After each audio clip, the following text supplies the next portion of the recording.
En el nombre del Padre, del Hijo y del Espíritu Santo. Amén. Bienvenidos al canal El Depósito de la Fe. Hoy tengo el testimonio de otro joven, Eduardo Santos, evangélico, protestante reformado y hoy católico. Y no doy más detalle porque tampoco le quiero spoilear el video. O Virgo pura Domina, Immaculata Dei Genitrix. Eduardo, muchísimas gracias por tener el valor de compartirnos tu testimonio. Bienvenido al canal. Maestro, ¿qué tal? Muy buenas tardes. Bueno, Eduardo tiene algunas particularidades en su familia, en su contexto, que va a hacer que el testimonio sea, por lo menos para mí, bastante interesante. Así que le vamos a pedir que él pueda ser cronológico en el tiempo, en donde él pueda recordar alguna cita bíblica, alguna cita de algunos otros autores que hayan podido aportar a su proceso de conversión. Y bueno, nada, vamos a dejar que él nos narre. ¿Cuántos años tenés? Sos un joven, ¿no es cierto? Sí, tengo 25 años. ¿20? ¿Cuántos? ¿22? 25 años. 25 años, un jovencito. Muy bien, bienvenido. A mí me encanta cuando los jóvenes empiezan a descubrir la iglesia sin la necesidad de tener que pasar por una vida marcada por una filosofía y una teología protestantes que después cuesta muchísimo cambiarla. Si te convertís de católico de joven, contás con mucha ventaja porque después tenés mucho más tiempo para aprender la verdad y no tener que desandar o deshacer tanta mentira que uno pueda haber aprendido. Así que bueno, nada, Eduardo tiene un poco de demora con la comunicación, así que yo voy a tratar de interrumpirlo poco para que no se pierda un poco la dinámica del video. Así que Eduardo, por favor, arranca con tu testimonio y acá estamos para deleitarnos en lo que Dios ha hecho en tu vida. Sí, maestro. Bueno, mi nombre es Eduardo Meléndez, soy de Perú, del país de Antrovina. Tengo 25 años y pues, bueno, mi conversión en sí inició hace 4 años y medio, pero quisiera empezar desde mi infancia.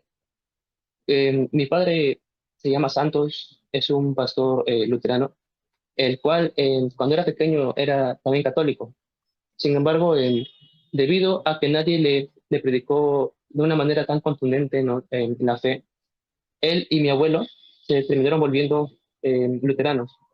Eh, Igualmente, mi madre, ella era católica de niña, solamente hizo sus sacramentos del bautizo y entonces cuando vinieron a la capital, eh, mi mamá era de la sierra, pero vino a la capital de Perú, entonces empezaron a ir a una iglesia bautista. Pero mi madre, al conocer a mi padre, se convirtió en luterana. Y mi padre, pues, luego nos tuvo a mí y a mis hermanos. Somos en total 3 hermanos. Yo soy el del medio. Y bueno, cuando era pequeño, pues siempre asistía por mis padres a la iglesia luterana. Yo siempre tenía el deseo de aprender más sobre la fe. Aunque claro, quizás de niño no tenía tanta conciencia respecto a eh, por qué la iglesia luterana realizaba sus cultos de una manera. Porque también empecé a asistir a la iglesia bautista a los 10 años más o menos, por unos amigos que tenía ahí. Y allá el culto es muy diferente a la luterana, porque los luteranos, por ejemplo, hacen el credo, por ejemplo, leen el Evangelio, Salmo, hacen algo parecido a la consagración que hacemos los católicos.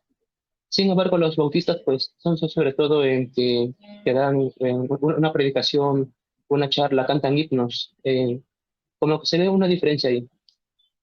Mi padre me dijo de que si voy a ir a la iglesia bautista, pase lo que pase, no debo aceptar ser bautizado otra vez, porque parece curioso, pero los luteranos aceptan que el bautizo se le puede dar a un bebé, a un infante, mientras los bautistas creen que no, que hay que alcanzar ya la mayoría bueno, hay que tener conocimiento, ¿no? Hay que saber por qué me convierto y luego te bautizas. Entonces, em, a pesar de esa diferencia, pues empecé yo a asistir a ambas iglesias. Sin embargo, mi padre, por unos motivos personales, dejó de dar su servicio de pastor, por lo que yo solamente iba ahora a la Bautista, sobre todo por mis amigos. Aunque claro, siempre trataba de aprender más, ¿no? De aprender más. Digamos que a los 11 años ya conocía lo que era la omnipotencia, omnisciencia, omnipresencia. Ya sabía por lo menos conceptos básicos, ¿no? De la fe sobre Jesucristo. Y entonces, más o menos a mis 17 años, por una amiga, empecé a ir a su iglesia pentecostal, sobre todo porque tenía curiosidad de saber cómo era, eh, ya que nunca había ido, pero mis padres me dijeron que lo mejor es no ir, porque decían que los pentecostales son unos fanáticos, ¿no? Que son muy exagerados, que bueno, tengo un tío, el cual como experiencia, pues él terminó regalando a una iglesia llamada Agua Viva, le terminó dando su vehículo, un montón de dinero, y pues por esa experiencia es que también mis padres no querían que yo fuera a la iglesia pentecostal. Sin embargo, yo empecé a ir a la pentecostal, sobre todo para poder refutar al pastor, ¿no? Para poder con él debatir. Sin embargo, admito de que cuando uno va a un culto y en el culto uno aplaude, salta, canta fuerte, obviamente va a empezar a sentir algo intenso, ¿no? Porque, o sea, si hablamos de emociones, pues eh, hacer actos físicos así va a hacer que te emociones mucho. Y pues yo la verdad, como me sentí mejor en la iglesia pentecostal, empecé a sentirme mucho mejor, me dejé llevar por la emoción, ¿no? Y entonces empecé a asistir más a la pentecostal. Luego el pastor me enseñó a orar, la oración que, bueno, a orar como lo hacía él, ¿no? Como lo hacía él, ya que él se arrodillaba y estaba como 15 minutos arrodillado, orando, y pues yo empecé a imitar lo que él hacía, hasta que luego tuve ese deseo de bueno, quizás Jesús me está llamando para acá, para la iglesia pentecostal. Quizás él quiere que yo le entregue mi vida totalmente aquí. Entonces, un día yo estaba con él orando y el pastor me dice, ¿sabes qué? Repite conmigo esta oración. Y me hizo repetir la oración del pecador, ¿no? Que sería como un sacramental para ellos, ¿no? Que es, Señor, me arrepiento de mis pecados, te pido perdón, te acepto en mi corazón como mi Señor y Salvador. Eh, y bueno, O sea, yo cogí, en esencia, este pastor pentecostal no te consideraba creyente. O sea, vos venías de los luteranos, ¿sí? Y no te consideraba creyente, porque si te hizo hacer la oración del pecador es porque dice, este pibe es un inconverso. bueno, sí, ahora que la veo, pues sí, claro.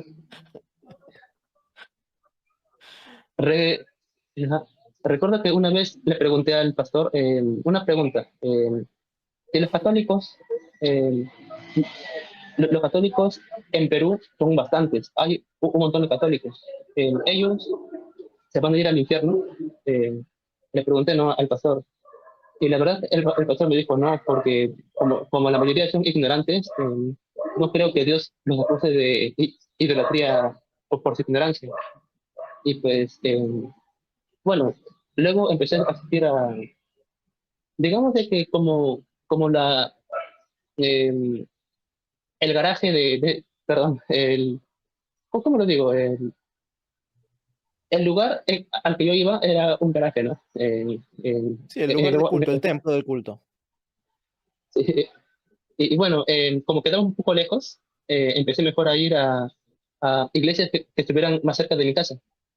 Entonces, o- eh, se llamaba Asambleas de Dios. Empecé a ir a Asambleas de Dios. eh, Estaba ahí asistiendo, sobre todo con un grupo de hermanos. Y bueno, me enseñaron de que los católicos tienen en sus imágenes ídolos. Me enseñaron de que los católicos pues están perdidos.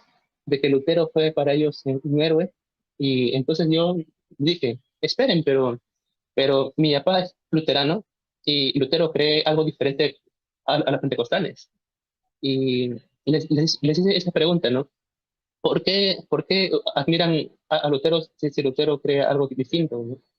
Y me dijeron, no, porque por lo menos él combatió, ¿no? A la iglesia malvada, a la católica.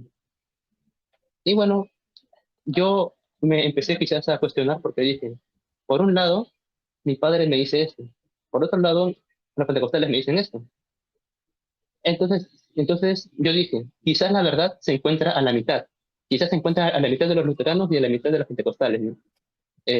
Porque yo veía que ambos eran sinceros, que ambos oraban a Dios para leer la Biblia, que ambos eran personas que querían saber la verdad, pero aún así lo que decían, lo que creían, no era igual, era distinto.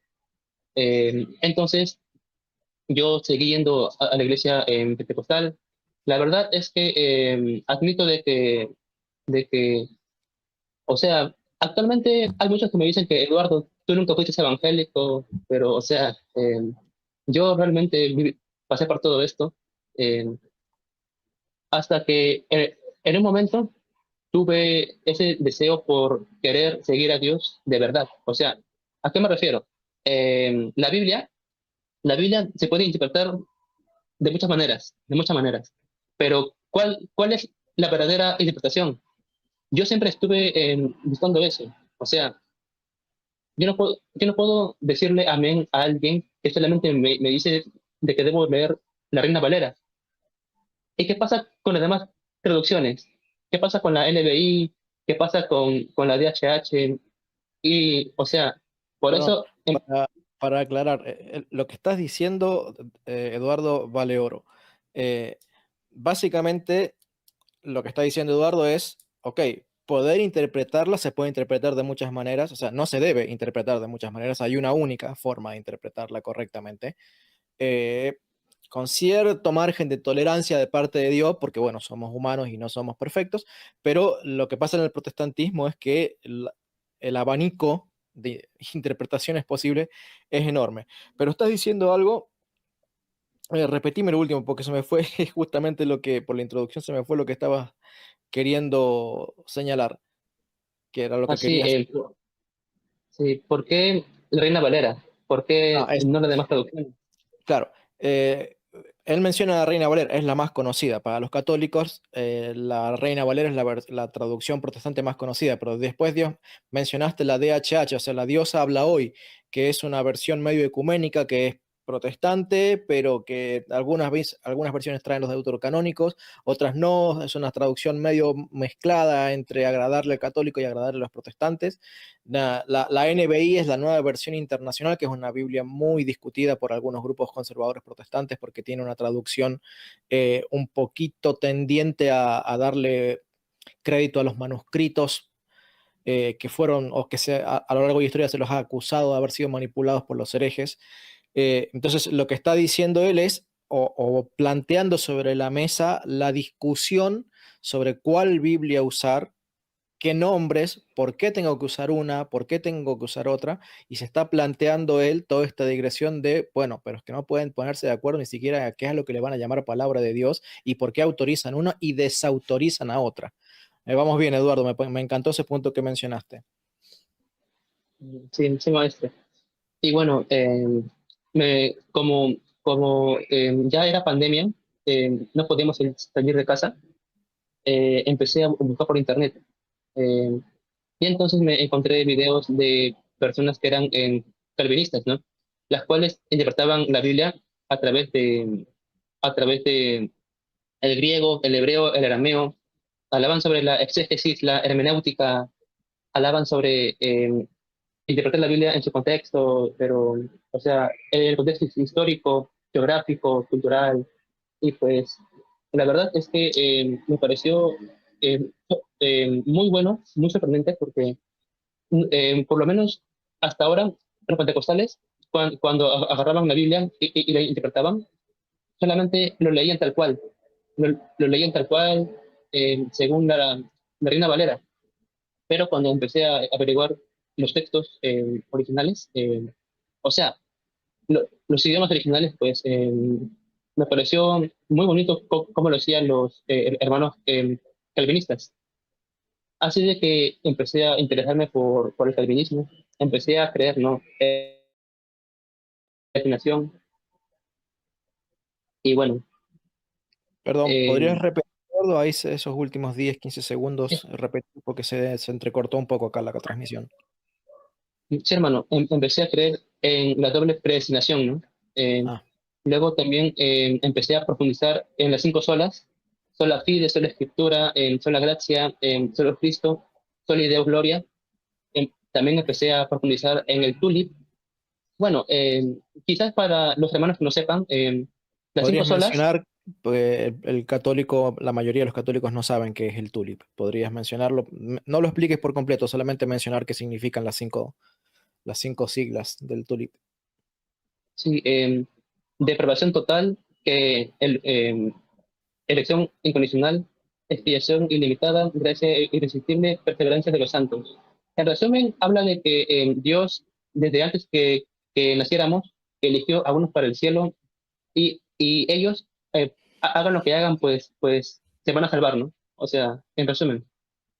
Y bueno, las cinco solas vendrían a ser principios, doctrinas que habla de que nosotros tenemos de que solamente confiar en la Biblia, o sea, confiar en cosas que no son católicas, por así decirlo, ¿no? O sea, eh, bueno, ya que Lutero, por ejemplo, Lutero habló, solamente hay que creer en la Biblia, solamente nos salvamos por la fe. Pero bueno, son creencias que también tenía Lutero, ¿no? Eh, y luego de eso también estaba el Ordo Salutis, ¿no? Que habla de que Dios, o sea, cómo Dios nos elige, nos crea para poder salvarnos. Bueno, son doctrinas que tienen los calvinistas, aunque también entre ellos tampoco se ponen de acuerdo porque, por ejemplo, los pre- presbiterianos también son ¿no? calvinistas, pero ellos creen que se puede bautizar a los bebés, pero los bautistas reformados creen que no. O sea, hay una diferencia también entre ellos.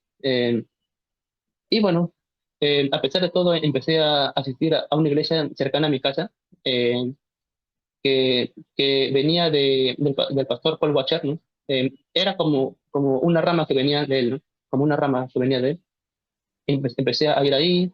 Siempre le hacía al pastor preguntas, ¿no? Le decía, pastor, explícame Romanos 9, explíqueme acá, y ahí conversábamos, charlábamos, ¿no? Y bueno, la verdad es que yo empecé a evangelizar a las personas para que puedan acercarse a Jesucristo, eh, para que puedan conocer la verdad, ¿no? Eh, la verdad, incluso yo a veces cuando veía por la calle a mormones, testigos de Jehová, iba hacia ellos para poder evangelizarlos, ¿no? Y también a veces me iba a iglesias que estaban cerca de mi casa para poder debatir con los pastores, ¿no? Y bueno, la cuestión es que un día yo tuve una pregunta. Supuestamente Jesús fundó, bueno, tuvo su iglesia, ¿no? Luego se corrompió hasta que vino Lutero y Lutero pues la rescató. Entonces, ¿qué pasó durante todo este periodo? La gente se iba al infierno. O sea, todo aquel que creía en Cristo era católico y por lo tanto era idólatra y por lo tanto se iba al infierno. Empecé Perdón, a tener este cuestionamiento. Eduardo, una idea. Viste que los luteranos, en general, calvinistas y los pentecostales, los bautistas, todos los protestantes te dicen, ¿y dónde está eso en la Biblia? Viste, que nos preguntan mil veces con cada cosa que decimos de nuestras doctrinas católicas. Bueno, podrías preguntarle cuando alguien te dice, sí, porque Lutero vino y rescató a la iglesia. ¿Y dónde está eso en la Biblia? Pregúntale. ¿Y dónde dice la Biblia que tiene que venir Lutero a rescatar a la iglesia? ¿Y dónde dice que va a venir alguien a rescatar a la iglesia si la Biblia dice que Jesucristo va a estar con la iglesia todos los días hasta el fin del mundo y que las puertas del infierno no prevalecerán contra ella? Entonces, ¿en dónde está que va a venir Lutero? ¿En dónde está que la iglesia se va a corromper o que Cristo va a abandonar a su iglesia? A ver, ¿en dónde está en la Biblia eso? O sea, preguntas para que un protestante pueda reflexionar eh, sobre que ellos hacen mucho énfasis en agarrar y decir todo tiene que ser bíblico, pero agarran y depositan todo todo el peso de la sola existencia de sus religiones sobre un hecho que no pueden demostrar con la Biblia. O sea, lo pueden demostrar con la historia, que vino Lutero y hizo un cisma y que abrió las puertas de un nuevo culto y que muchos le siguieron. Está perfecto. Con la historia puedes demostrar eso. No puedes demostrar con la Biblia de que Dios haya dicho que eso iba a suceder o que necesitaba que sucediera. Así que ahí se les acaba el cuento de sola escritura. Tarde o temprano recurren a la historia. ¿Sí? Y entonces, bueno, ahí empezamos a discutir en otros términos con los protestantes. Perdón la interrupción, me pareció valiosa la aportación, Eduardo. Eh, Ahora quiero, lo que usted comentó me hizo recordar a cuando le preguntan a Lutero, Señor, pero ¿y si los papistas nos preguntan en qué parte, por qué usted enseña esto, qué les diremos? Y Lutero dice, digan de que lo creen porque lo dice así el doctor Lutero. Ah, o sea, ¿qué es eso? Bueno, la verdad es que ahora pensándolo bien, pues, o sea, es absurdo, ¿no? Pero bueno, la cuestión es que me hice esa pregunta. ¿Qué pasó con con los cristianos ahí? Se iban al infierno durante todo ese tiempo. También me di cuenta de algo. Eh, los reformados citan a Lutero, citan mucho a Lutero, pero mi papá luterano no es reformado. Entonces ahí entró también otro conflicto. ¿Por qué citan a Lutero, pero mi papá luterano no es reformado? Además, también citan a Charles Spurgeon, citan a- yo diría de que los evangélicos son como un Frankenstein. O sea, Frankenstein es un monstruo que está hecho con pedazos de personas diferentes. Igualmente, ellos tienen creencias de personas diferentes. No sé, em, unos creen en que Jesús es Dios, pero a la vez creen que el bautismo no salva. Otros creen que el bautismo sí salva, pero no creen en la tradición. O sea, como que se contradicen, ¿no? Y bueno, entonces yo tenía en mi trabajo una amiga a la cual yo quise evangelizar también, pero ella era católica y pues ella me dijo que no, que, que ella va a seguir siendo católica a pesar de de lo que yo le diga. Entonces yo le digo, pues, pero los católicos creen en un Dios torcido, en en un Dios equivocado. Y me dice que no, Eduardo, pero mira, piensa en esto. Los católicos han tenido la Biblia por muchos años y también hay teólogos católicos. ¿Tú crees que los teólogos no leen la Biblia? Y pues la verdad, eso me dejó pensando, ¿no? Dije, es cierto, ¿no? Quizás hay católicos que sí saben la verdad, pero entonces, ¿por qué siguen siendo católicos? Empecé a hacerme esa pregunta, ¿no? Sí, hermano. Y entonces, a la vez, mi hermano mayor, él empezó a asistir a un seminario virtual de los luteranos, ¿no? Para poder formarse, para poder ser pastor, algo así, ¿no? Pero era virtual, virtual. Eh, y mi hermano me dijo, Eduardo, ¿sabías que los apóstoles tuvieron discípulos? Yo dije, claro, por ejemplo, Lucas, Marcos, me dijo, no, Eduardo, no, discípulos como Ignacio, Clemente, como Policarpo. Yo dije, no creo, le dije, suena raro. Y me dice, Perdón, no, perdón, me perdí en un momento pensando otra cosa. ¿Quién te dijo eso? Un católico te dijo? ¿Quién te dijo esto de que los apóstoles tenían discípulos? sí, mi hermano empezó a formarse en un seminario virtual de los luteranos Mm. para poder tener un ministerio, ¿no? Ahí con ellos. Eh, entonces, mi hermano empezó a tener charlas de ellos, ¿no? De los luteranos. Y entonces, mi hermano aprendió sobre los padres, ¿no? Apostólicos. Y me lo comentó. Eduardo, ¿sabías de Clemente, Ignacio, Policarpo? Y pues, entonces, yo dije, no creo que sean de verdad discípulos, ¿no? De los apóstoles. Eh, cuando yo le preguntaba al pastor sobre los cristianos antes de Lutero, solamente me decía sobre Agustín de Hipona, pero más allá de él no solamente me decía sobre la Didache, sobre la Didache. Así que yo sabía de que estaba la Didache, Agustín de Hipona y luego los padres de la Reforma, pero no sabía más de eso, ¿no? Entonces, también mi hermano me dice, Eduardo, María sí es madre de Dios. Y le digo, eso suena muy católico, le digo, ¿no? Muy católico. Y pues, entonces, eh, diga- digamos de que por un lado, mi amiga me estaba diciendo todo eso, y por otro lado, mi hermano me estaba diciendo sobre los padres de la iglesia. Y entonces, yo dije, no, yo debo hacer algo, ¿no? Porque en el Perú la mayoría son católicos. Entonces mi deber como cristiano es poder evangelizarlos, poder salvar sus almas. Así que voy a estudiar sobre el catolicismo para poder refutarlo, ¿no? Para poder convertirlos en evangélicos. Entonces yo empecé por buscar testimonios de conversión de, de católicos que se hayan vuelto evangélicos. Y bueno, en Internet hay un montón de testimonios, ¿no? Hay un montón de testimonios de católicos que se hacen evangélicos. Yo diría que es el pan de cada día, ¿no? Eh, empecé a ver, y dije, bueno, ahora ya sé cómo refutarlos. Pero por si acaso, voy a ver si hay algún evangélico que se haya hecho católico para poder saber, para poder saber cómo poder evangelizarlos, ¿no?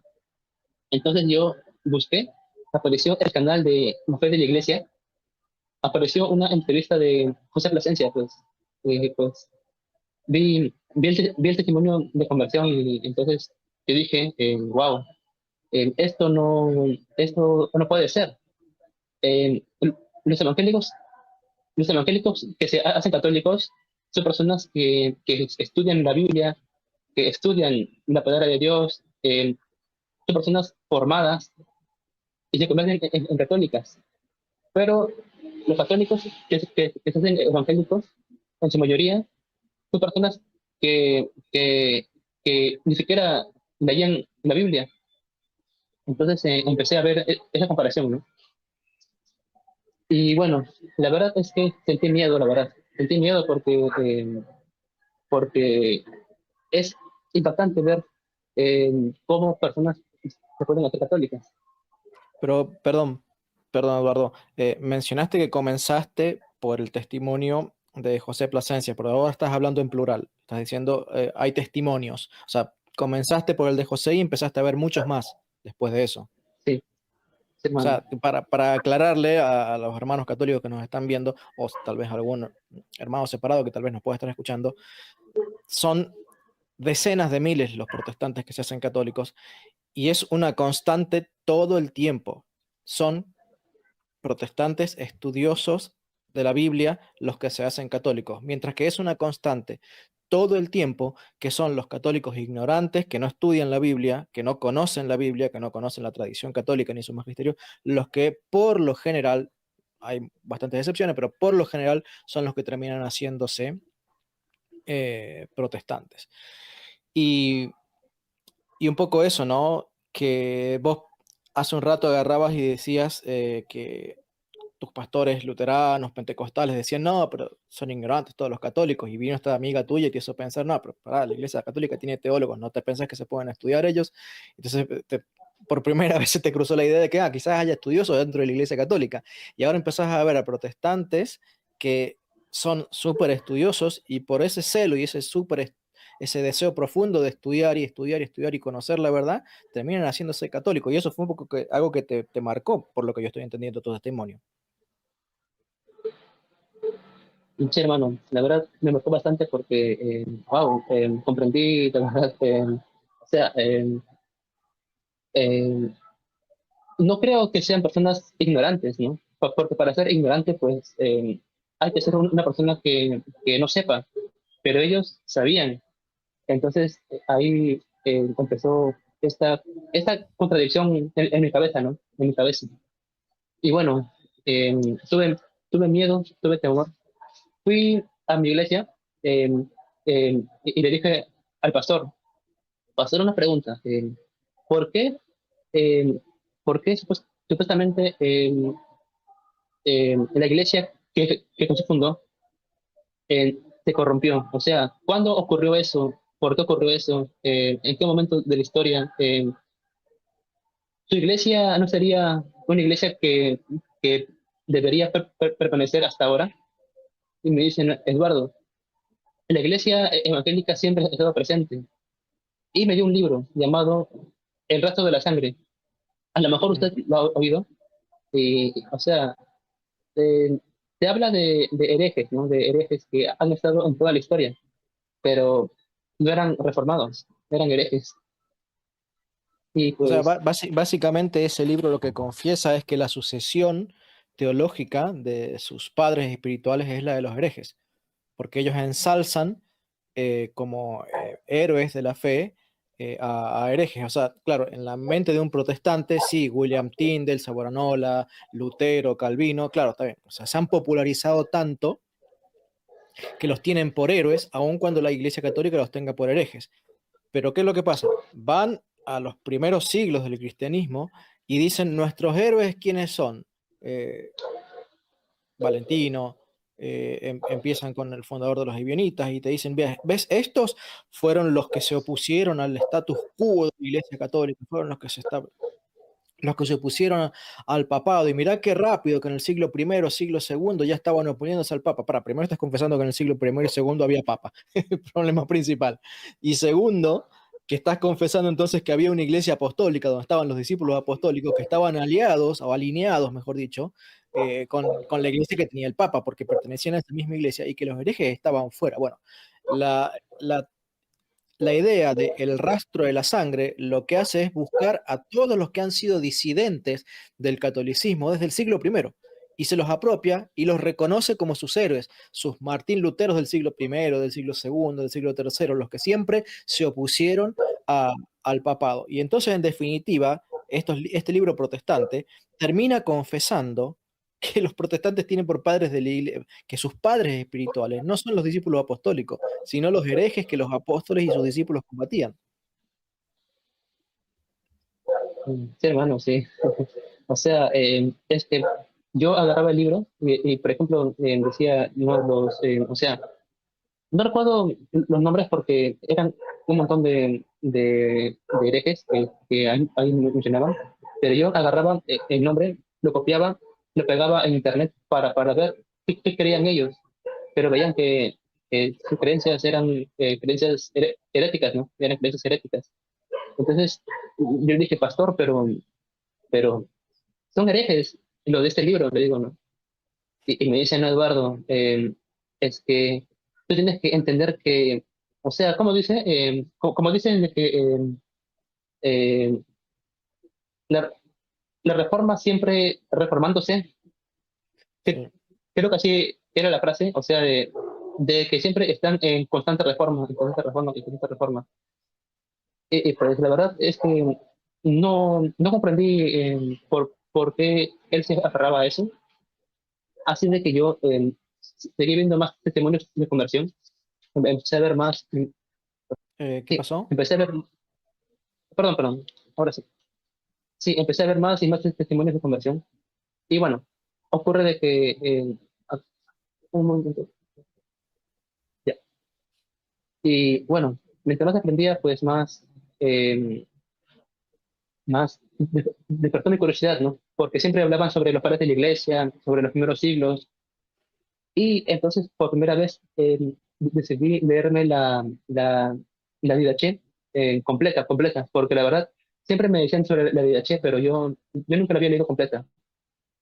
Así que la leí completa y decía de que por ejemplo, el bautizo puede ser por inmersión, pero también puede ser no por aspersión, ¿no? O sea, se le puede también echar agua.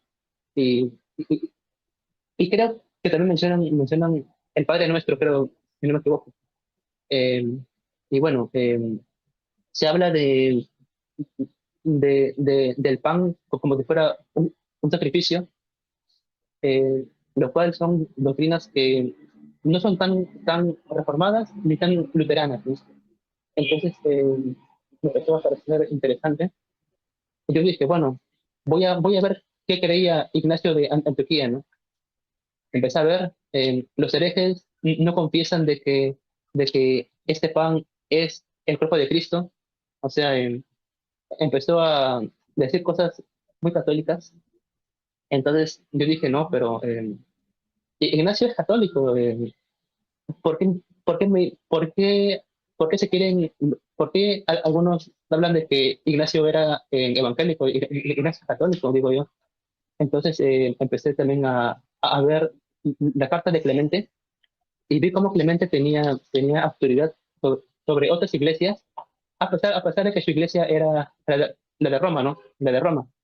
Entonces yo dije, no, pero ¿por qué tiene ese poder el obispo de Roma, ¿no? El obispo de Roma. Y entonces dije, no, eh, esto ya me da miedo. Y le dije a mi pastor, ¿qué debo hacer, no?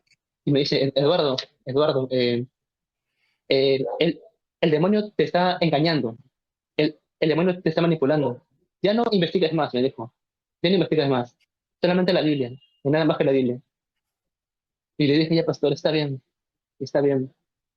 Así que me puse a ver prédicas de pastores reformados y en un video me sale que Juan Manuel Vaz, que es un pastor reformado, él dice, eh, los, los, sectar- los sectarios jamás les dirán que investiguen, pero los reformados sí queremos que investiguen, así que siguen investigando y verán que la iglesia reformada es la iglesia que contiene la sana doctrina.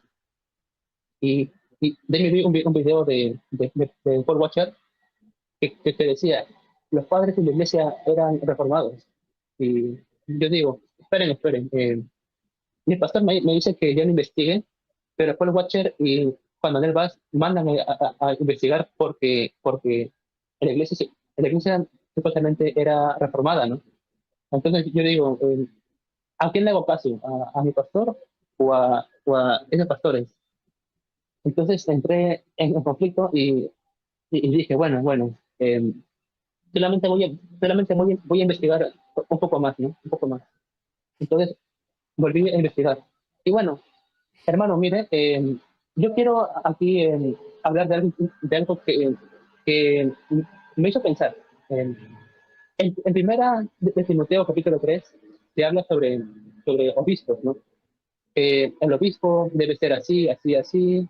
Luego se habla de que el diácono debe ser así, así, así.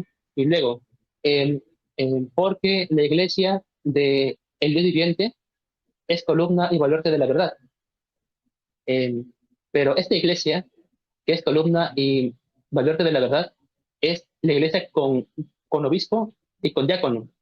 O sea, es una iglesia con una jerarquía. O sea, no es una iglesia invisible, es una iglesia invisible, ¿no? Con una jerarquía.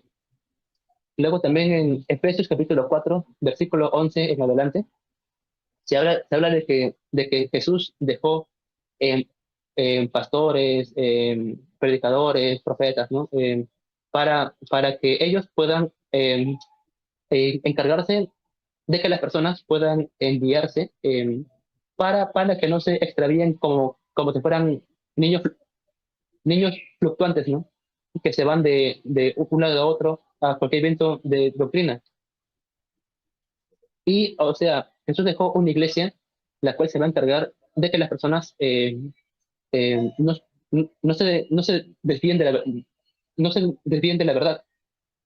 O sea, esta iglesia es columna y baluarte de la verdad, y a su vez nos va a ayudar a no desviarnos de la verdad.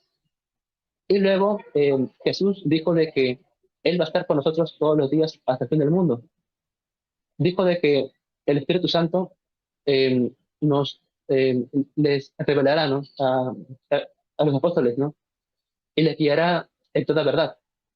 Les dará recordar lo que Jesús ha dicho. Y luego también dice Mateo 16, 19, si no me equivoco, de que, o 18, de que los poderes del infierno no van a prevalecer contra la iglesia. Entonces, todo esto me hizo pensar, esta iglesia visible, con jerarquía, eh, la cual tiene la verdad, va a estar siempre. Y bueno, entonces, si es que yo veo que Ignacio de Antioquía, Clemente de Roma, Policarpo de Esmirna y la Didache son católicos, o sea, son documentos católicos, entonces la iglesia debe ser la católica. Y bueno, hermano, la verdad es que ahí eh, fui otra vez donde mi pastor me dijo, Eduardo, te dije de que no siguieras investigando sobre estas cosas, que has hecho mal, y le dije, pastor, pero, y y me acordé de una frase, pastor, pero mi conciencia está cautiva a la palabra de Dios, le dije, ¿no? Pues,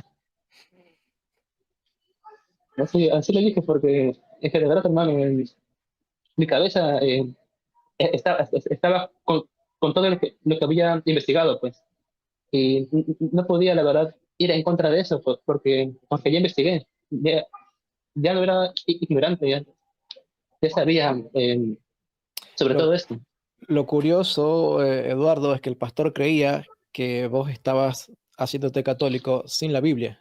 Y vos estabas descubriendo por medio de los padres de la iglesia que la Biblia es católica, no solamente porque la hicimos los católicos, la establecimos, la escribimos, la cuidamos, la compilamos, la difundimos, la tradujimos, sino además porque enseña las doctrinas católicas. Y vos lo que estabas aprendiendo por medio de los padres de la iglesia es que la interpretación que tiene la iglesia católica en su magisterio al día de hoy es la interpretación que tenían los primeros discípulos apostólicos y que por tanto la iglesia católica es aquella iglesia que fue instituida, enseñada y guiada por los apóstoles mismos. El pastor este decía, pero estudia la Biblia. Y vos lo que estabas haciendo era estudiar la Biblia. Lo que sucede es que en vez de estudiar con los pastores y los libros que te comprabas en la librería pentecostal de la vuelta de tu esquina, lo estabas haciendo con los libros que habían escrito los católicos hace 2000 años atrás. Esa es la diferencia. Este pastor no se daba cuenta. Sí, hermano, sí, sí, hermano. Bueno, la verdad fue impactante, la verdad, todo eso de acá. Eh, Le dije al pastor, lo siento, pero no quiero seguir pudiendo asistir acá por ahora. Quiero tomar una decisión clara. Entonces, dejé de asistir a la iglesia, bueno, reformada, y tenía también ahí una amiga, y le dije, ¿sabes qué? Por ahora no voy a seguir viniendo, ya te contaré por qué más adelante. Y bueno, me fui, ¿no? Me fui de la iglesia, estaba en mi casa, y en mi casa pues yo trataba de investigar más y más sobre esto. Eh, y bueno, hermano, la verdad es que, por ejemplo, eh, empecé a leer San Juan 6, pero capítulo por capítulo, San Juan 6. Eh, y bueno, hermano, comprendí, bueno, sobre todo, eh, primeramente, eh, la, la Eucaristía no es solamente un símbolo, ¿no? O sea, es de verdad Jesús. Quizás los luteranos creen algo parecido, que es la cosustación, de que habla de que el pan es pan y a la vez es Jesús, pero cuando se habla el culto, otra vez es pan. Entonces, Sin embargo, yo no vi que Jesús dijera de que su cuerpo eh, sería cuerpo hasta que acabe el culto. Eso no dice como tal la Biblia, ¿no?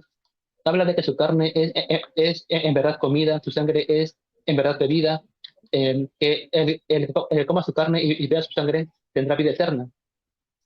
Yo dije, yo quiero comer su carne, yo quiero beber su sangre. Y entonces, la verdad, todos los días antes de dormir, dormía casi con lágrimas, ¿no? Eh, porque a lo mejor Dios me está poniendo a prueba. Quizás estoy siendo engañado. Entonces llegué a un punto en el que dije, no, pero alto. La Iglesia Católica es una iglesia idólatra, adora ídolos. Y entonces Dios manda a no adorar ídolos. Por lo tanto, yo dije, esto quiere decir que dos cosas. O yo estoy viendo todo esto de una manera equivocada, o a lo mejor como tal, Dios como tal no existe, dije yo, ¿no? O sea, ¿cómo, cómo Dios se va a contradecir? Dije yo. La única manera es que no existe, dije yo. Empecé a tener esa, como que esa duda, ¿no? Ese temor, y le dije, no, no, lo que pienso está mal. Así de que busqué en internet videos de, de debates sobre Dios.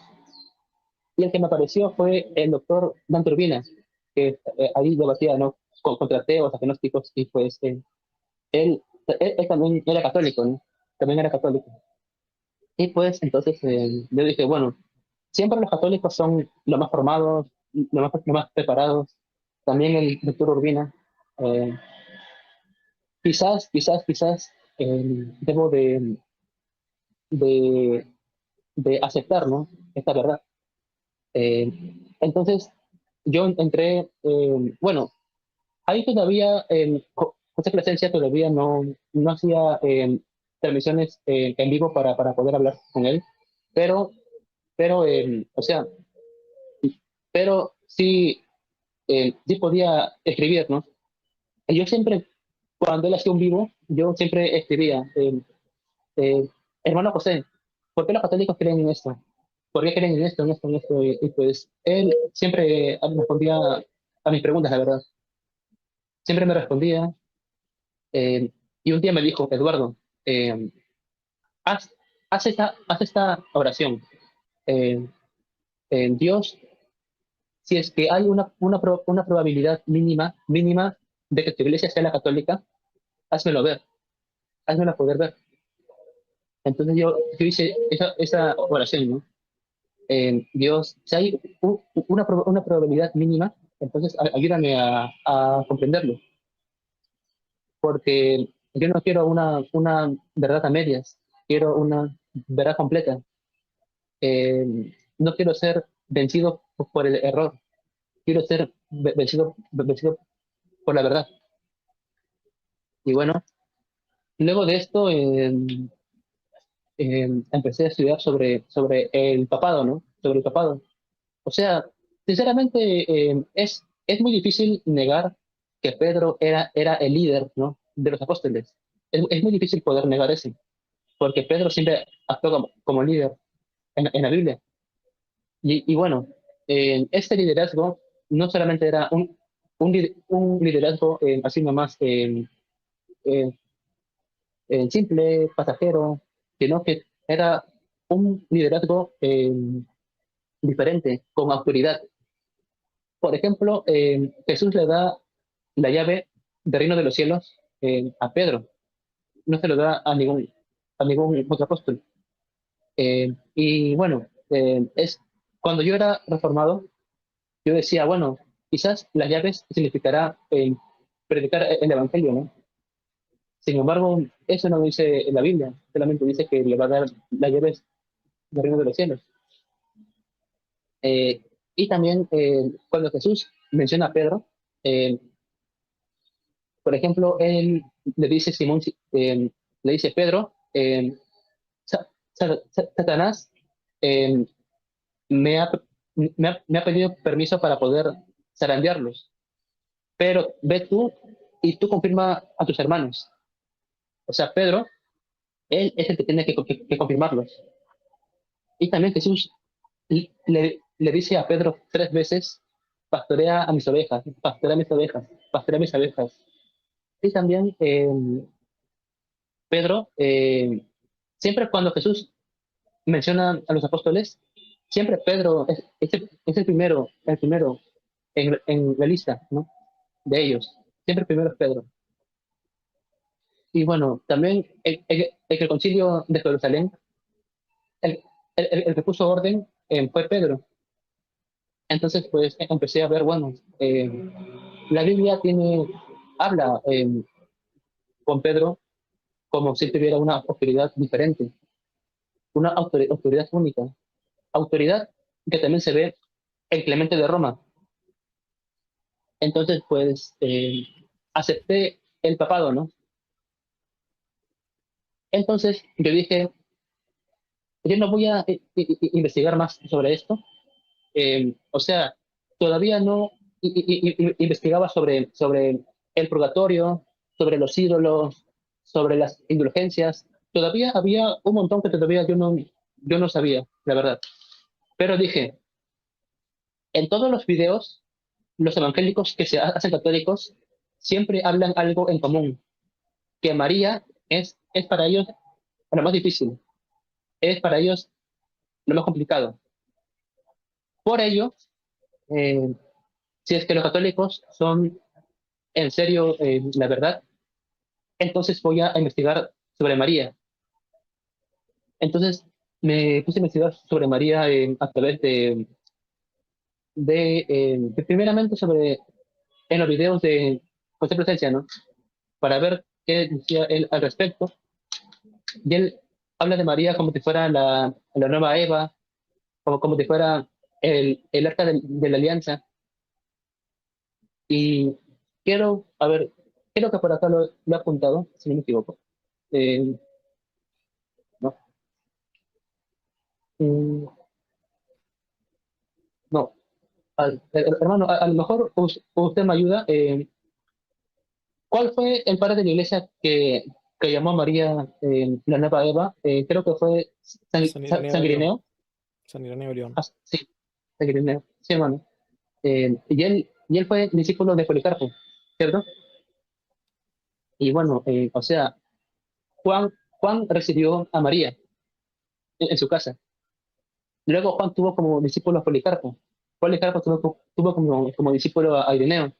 O sea, no es coincidencia de que justamente un discípulo de Juan sea el que sepa sobre esto, ¿no? Entonces empecé a ver en la Biblia otra vez sobre María. En Génesis De 3:15, hecho, sí, de hecho, ujú, Eduardo, la Mariología católica, histórica y regionalmente, comienza en Éfeso. Los discípulos apostólicos que salen de Éfeso son los que más difunden la Mariología.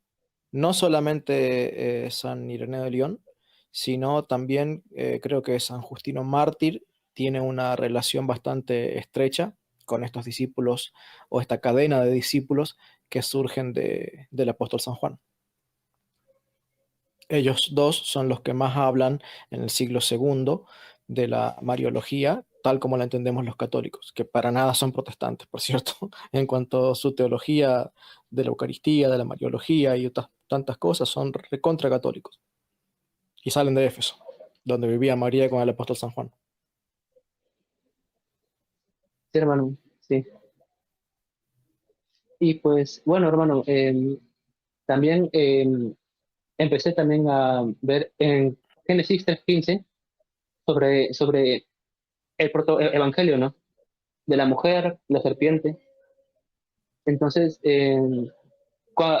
cuando lo comparé con Apocalipsis capítulo 12, la verdad es muy difícil poder negar de que también se habla de una mujer y, y el dragón, ¿no? O sea, es difícil negar de que es lo mismo. O sea, se habla de aquello que se dijo en Génesis. porque aparece la mujer da a luz a un niño, el cual gobernará con vara de hierro, o sea, Jesús. Y luego el dragón eh, quiere atacar a la mujer, ¿no? Eh, y al final se habla de que esta mujer es la madre de todos aquellos que guardan el testimonio de Dios y los mandamientos de Jesús. Entonces, pues yo quiero ser hijo de esa mujer, ¿no? O sea, eh, yo quiero ser su hijo. Y entonces, wow, de verdad, luego, en Samuel, en segunda de Samuel, capítulo 6 se habla sobre el arca de la alianza, ¿no? Lo cual es similar a Lucas, cuando se habla de que María se fue a la región montañosa de Judá, de que Isabel dice, ¿quién soy yo para que venga aquí la madre de mi Señor? Y Juan el Bautista empieza a saltar de alegría, como David, cuando danzaba frente al arca de la alianza. Además de que el arca de la alianza tenía dentro tres cosas. Tenía el maná, la vara de Aarón eh, y, y la tabla de la ley. Y Jesús, pues, es la palabra encarnada, es el pan del cielo y es el sacerdote eterno, ¿no? Entonces, María es realmente el arca de la alianza. Entonces, el arca de la alianza era muy pura, tan pura de que cuando alguien la tocó, se murió. O sea, eh, yo no podía, la verdad, ya estar en contra de María, porque la Biblia me decía que María era importantísima, era demasiado importante. Eh, Además, hermano, compartí algo, no recuerdo si fue en su canal o en otro canal, pero el Evangelio de Juan es un evangelio muy apologético. O sea, eh, es el evangelio que se escribió más tarde, ¿no? Pero a su vez se escribió cuando ya habían personas que estaban empezando a creer en herejías. Y cuando yo leo Juan, empieza hablando de que Jesús es Dios.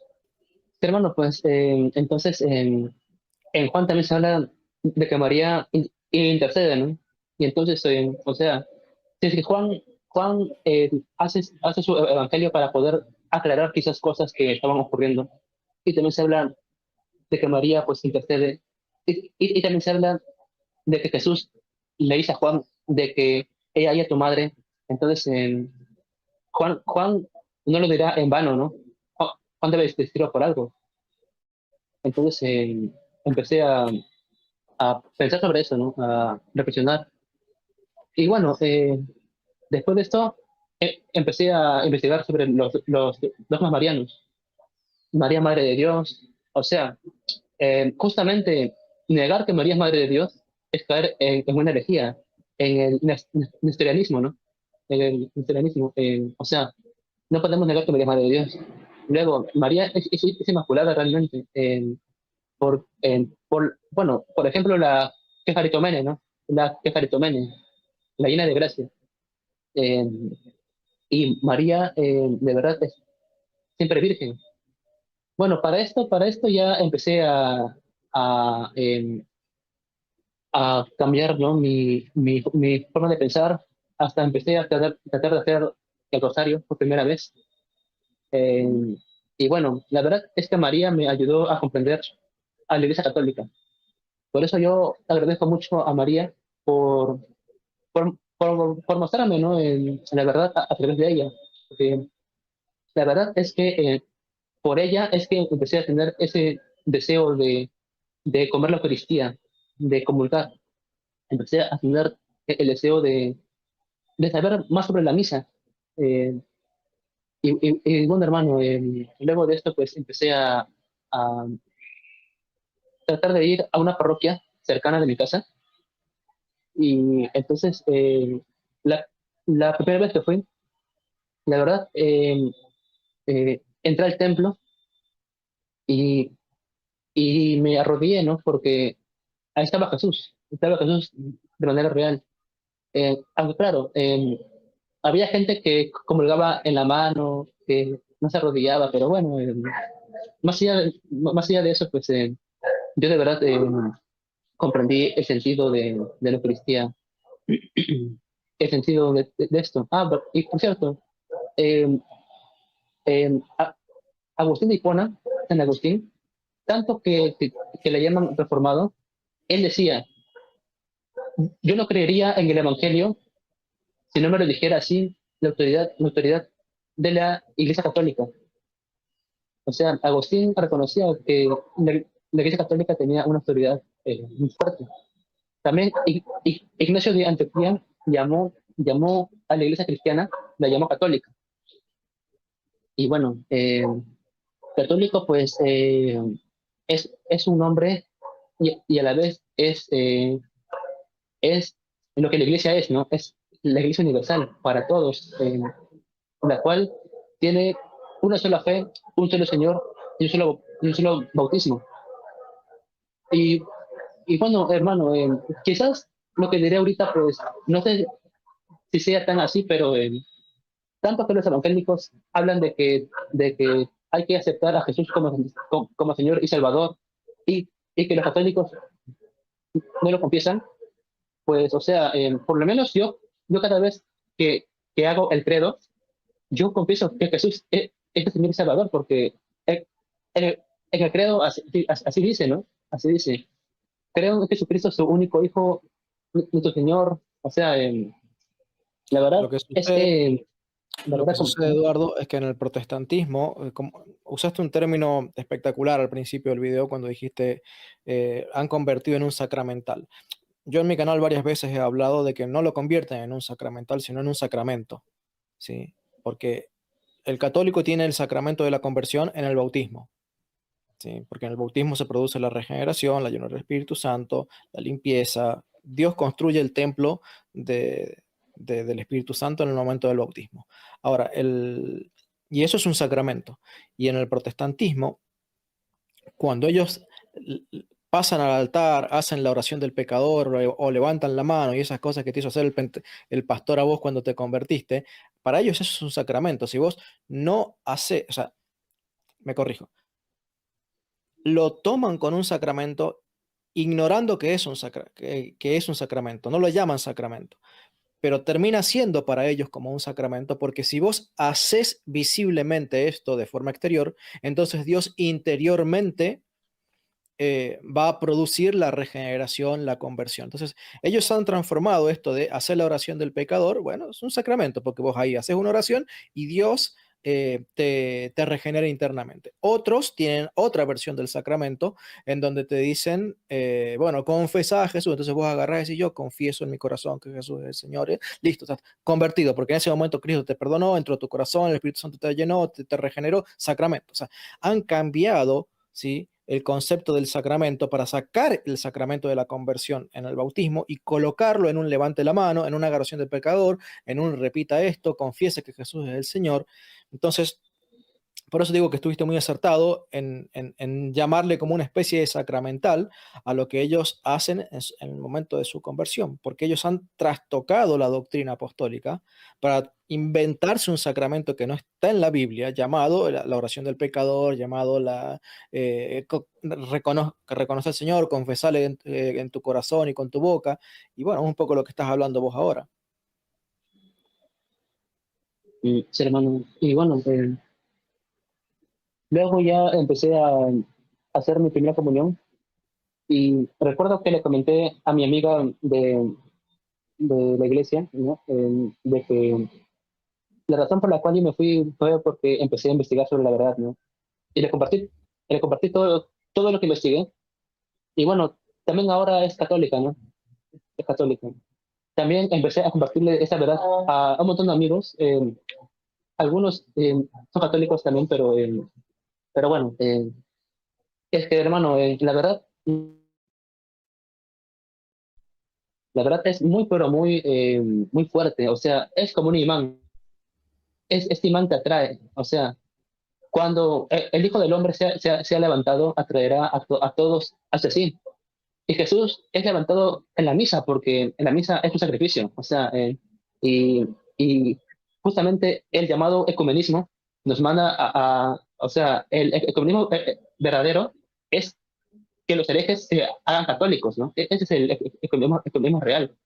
Y pues, bueno, hermano, luego de esto, recién empecé a ver los videos de Padre Vistoro, que la verdad es muy fuerte, la verdad, muy interesante. Claro, él quizás no se centra mucho en el magisterio, en la tradición, pero o sea, lo que él hace con la Biblia, pues es muy, pero muy efectivo, muy efectivo. Luego de esto, recién comprendí de que el canon bíblico, el canon, salió en realidad de los católicos. Eh, el canon viene de la Iglesia Católica. O sea, si un evangélico acepta el canon, es porque viene de los católicos. Los judíos, o sea, los judíos rechazan los 7 libros, sí, pero o sea, los judíos empezaron a rechazarlo después de que se destruyó el templo de Jerusalén. O sea, no tiene sentido aceptar el canon de ellos. Y bueno, hermano, entonces, con todo esto, pues ya comprendí de que la verdad es católica. Eh, Soy ahora miembro de la Legión de María. eh, y bueno, soy también catequista de comunión. Y bueno, la verdad es que he luchado mucho con el modernismo por acá, bastante la verdad, pero bueno, hermano, ahora ya soy católico, ya felizmente católico ya. Ha sido un verdadero placer, Eduardo. Me llama la atención que hayas podido identificar algunas cosas que no son muy comunes de encontrar en los testimonios, eh, que bueno, ya las he apuntado oportunamente a lo largo del video, que me alegro de que Dios te haya concedido esa luz para entender esas verdades. Y bueno, estás por el buen camino, así que te animo a que sigas creciendo, a que sigas confirmando la fe. Me has comentado que hay algunas personas que se han convertido, esta amiga tuya, creo que mencionaste un par de amigos. Ojalá les pueda decir que se animen a contar tu testimonio aquí en el canal. O sea, no, a mí me encantaría conocer también esas historias, si pudieras Sí, compartírselos. bueno, sí, le podría decir a mi amigo David Brown, pero claro, claro, él sobre todo, o sea, digamos de que a él yo empecé a contarle, ¿no? Cómo me convertí. Él me llamó apóstata. Luego él empezó a seguir, ¿no? En la iglesia presbiteriana. Sin embargo, pasó como un año o 2 años y él vio un video del debate de José Presencia con Will Graham y a través de ese video fue que él se convirtió, digamos. O sea, pero sí, hermano, sí podría comentarle para que él también decida que viene acá porque, o sea, es que su testimonio cada vez es bien interesante, bien bonito, la verdad. Sí, hermano, les puedo comentar. Vale la pena, vos mencionaste unos videos acerca de cómo es que el Evangelio de Juan, yo no te quise interrumpir porque te había justo interrumpido 2 minutos antes, pero esos videos que mencionas sobre cómo es que los Evangelios de Juan son tan católicos, son 2 videos que yo tengo en mi canal. Los voy a poner acá en la descripción en el momento en el que lo mencionás, no ahora, sino en el momento en el que lo mencionás, porque son 2 videos que dice, cuidado, el Evangelio de San Juan te hace católico. Me imagino que te referís a esos videos porque los has descrito a todo lo que dice ahí. Son esos, creo, ¿no? Sí, Porque voy hermano, yo capítulo, creo que sí, capítulo por hermano. capítulo mostrando justamente esos argumentos de que el Evangelio de Juan capítulo 1 habla contra el arianismo, Juan capítulo 2 habla de la intercesión de María, Juan capítulo 3, Juan capítulo 4, Juan capítulo 5, o sea, y prácticamente en cada capítulo hay una doctrina católica explícitamente defendida en contra del protestantismo, porque el protestantismo es ni más ni menos una lavada de cara que le hicieron al gnosticismo de los primeros siglos. Y como Juan combate los gnósticos, entonces el Evangelio de Juan es católico combatiendo el protestantismo. Así que nada, si no te referías a esos, por lo menos entonces debe haber otros videos que son muy, muy, muy parecidos a esos que yo hice. No, sí, hermano, yo creo que sí, sí, era que hermano, ¿sí? aunque hermano, le digo algo curioso. Al inicio, cuando yo empecé a ver los videos de usted, eh, usted decía, bueno, los sectarios, los herejes, yo dije, ese lenguaje es muy duro, decía yo. Bueno, y ahora ya normal, ¿no? Ahora ya comprendo de que los evangélicos son un sector separado, ¿no? Un sector, una secta, ¿no? O sea, y cuando le mandé sus videos a mi amigo David, él también me dijo, hermano, pero él me llama herejes sectarios, pero ahora también, él también ahora ve sus videos con gusto, ¿no? Bueno, es que es el lenguaje que utilizó la iglesia durante 1800 años. O sea, yo estoy hablando el lenguaje católico de siempre, ¿sí? Eh, Cuando vos leíste Los Padres de la Iglesia, encontraste todavía un lenguaje incluso un poco más duro que el que yo uso, ¿sí? Sí, bueno, Porque ellos no les interesan los views en YouTube y no les interesa que lo censure YouTube, ni que le pongan denuncias. O sea, ellos eran todavía mucho más frontales y los obispos y los discípulos apostólicos y los apóstoles usan un lenguaje muchísimo más duro en contra de las herejías porque consideran que realmente son asesinos del alma, que hay una única doctrina, una única iglesia y todo lo que se sale de esa iglesia es apostasía, más grave, menos grave, malintencionada o por ingenuidad e ignorancia, pero lo veían como algo que llevaba a la perdición, groseramente o sutilmente. Entonces, claro, o sea, yo hablo de ese tipo de cosas en mi canal y sí puede resultar chocante. Y yo sé que resulta chocante, pero bueno, es que si no hablo de eso, entonces nadie me va a entender lo que digan los padres de la iglesia. O sea, estaría queriendo ganarme la amistad de los padres de la iglesia para que ellos oren por mí, intercedan por mí, pero estaría cambiando las palabras que supuestamente ellos enseñaron. O sea, entonces, para no hacerles traición a lo que ellos enseñaron, tengo que ser lo más fiel que se pueda a sus enseñanzas. Así que bueno, entiendo que esto nos has contado todo el testimonio o quieres añadir algo más.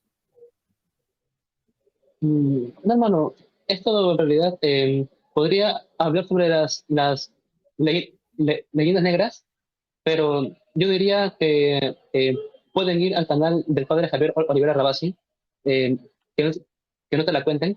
El padre Javier explica muy bien las leyendas negras. Ok, bueno, realmente encantado, me ha encantado poder contar con tu testimonio, saber que hay hermanos que están buscando la verdad y que no se detienen ni se quedan en la orilla de la playa, sino que se meten tierra adentro tratando de profundizar y encuentran el que, el que cava encuentra perlas, el que profundiza en la teología se hace católico, no queda otra, o sea, no se puede permanecer ignorante cuando vos lees a los padres de la iglesia y les crees. Si vos no les crees, ya el problema es otra historia. Pero si vos les crees a los padres de la iglesia, es imposible que no te hagas católico. Imposible. Bueno, querido hermano, te agradezco un montón por tu tiempo, por tu valentía, por el esfuerzo. Y roguemos por tu vida, rogue por la mía y por estos amigos que les has compartido, a ver si se animan a estar aquí en el canal. Queridos hermanos, hasta aquí nos despedimos, hasta aquí llegamos, nos despedimos. Por favor, no se olviden dejar su like, suscribirse. En la descripción del video encuentran las redes sociales del canal y los medios por los cuales pueden apoyarnos económicamente para que podamos tener los medios económicos para continuar con este apostolado. Dios te bendiga un montón, Eduardo. Al Sí, Padre, hermano, al hasta luego. Hijo y al Espíritu Santo sea la gloria. Viva nuestra Santa Madre María. Viva la Santa Iglesia Católica. Amén. Amén.